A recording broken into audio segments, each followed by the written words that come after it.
Hello guys, বর্তমানে আমরা আইছি আইলাখান দিয়ে বাউরবাড়ির সামনে শ্মশান কালীবাড়ি যান।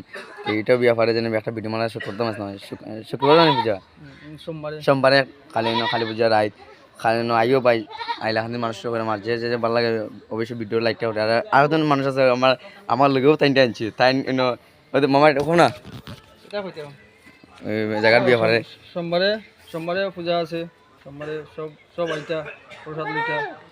এই জায়গার নাম অ্যাড্রেস না হয়তো বাবুর বাড়ি শ্মশান কালীবাড়ি। শ্মশান কালীবাড়ি কালীবাড়ির এটা দেখাইলি আমরা দেখাইলাম। আর এই ভিডিওটা লাইক করিও কমেন্ট করে শেয়ার করিও কালীবাড়িটা বহুত বড় এরিয়া জায়গা। আর এখন আমরা বর্তমানে যাইলাম গিয়া তাইন্ডো আইসন কাজ ধরা তার আমিও যেতাম শিলছে আমার ভাইজন বাবা চল ও দেখাই কিন্তু আনি লাশ রাখানি হয় ও লাস্ট। আর ওটা যেন প্রথম দেখাচ্ছে ওটার জ্বালানি হয়। ভিডিও বানা দেবা লাইভ ছাড়তে আস্তে আস্তে এমনি ওটা ইয়ে করা হয় ফাস্ট করা হয় আর আমার বাড়িতে রাস্তা আছে নিয়ে লগে ওই তো আমার ফেসবুক ও বুলা এটা বুঝাই দি ফেসবুক ছাড়তো না কোন